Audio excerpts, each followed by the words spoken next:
Salut, voilà, je fais cette petite vidéo en tout cas pour attirer l'attention de tous ceux qui sont sceptiques par rapport aux crypto-monnaies, en particulier le Bitcoin. Ceux qui cependant sont au courant de cette crypto mais l'ignorent. Voilà, continuez à faire preuve d'ignorance. Alors, on va écouter ensemble cet extrait du journal de RFI ce matin.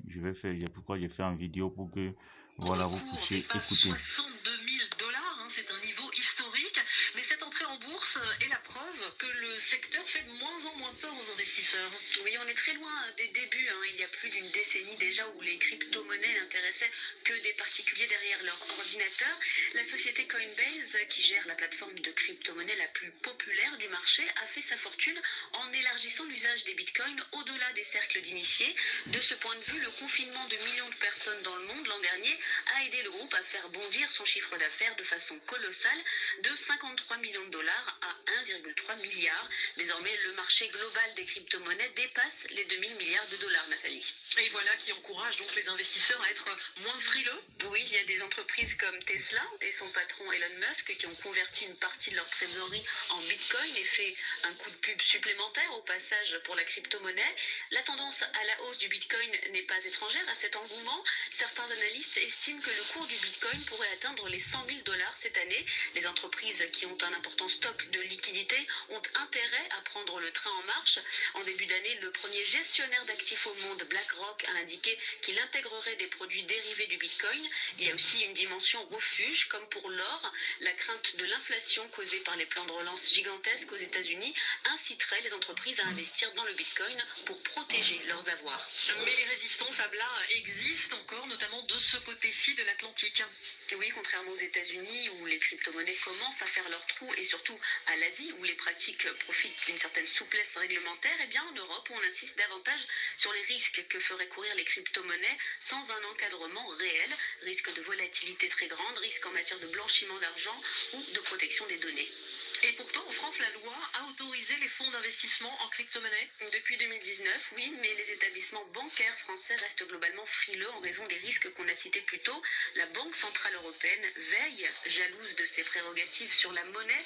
Voilà 2 ans que les banques centrales partout dans le monde sont poussées dans le retranchement par l'explosion de ce marché, notamment depuis l'annonce du projet de Facebook de créer une crypto-monnaie stable adossée à un panier de devises, le fameux Libra, rebaptisé depuis Diem.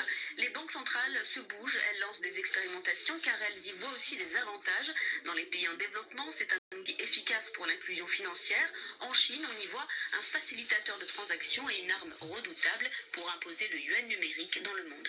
En bref, Abla, le directeur général de Toshiba, qui démissionne aujourd'hui, laissant un groupe en pleine tempête. Oui, entre la pression d'actionnaires activistes qui contestaient sa reconduction à ce poste et des soupçons de conflit d'intérêts, Nobuaki Kurumatani était sur la sellette.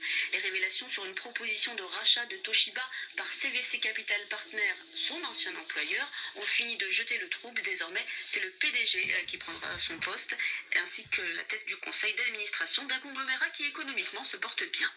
Abla Jonaidi, aujourd'hui l'économie. Merci, à demain.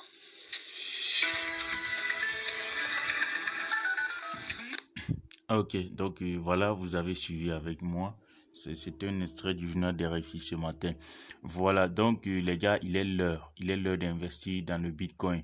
Donc dans la barre de description, je vais laisser quelques opportunités pour vous.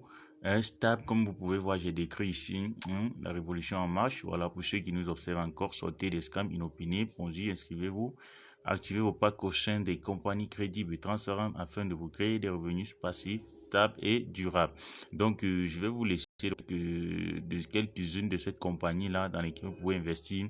Voilà, et dormir tranquille. Si vous êtes nouveau sur la chaîne également, je vous prie, abonnez-vous, mettez un gros like. Voilà, je suis là toujours pour vous servir. Cette chaîne se veut être la chaîne du bonheur, la chaîne des opportunités.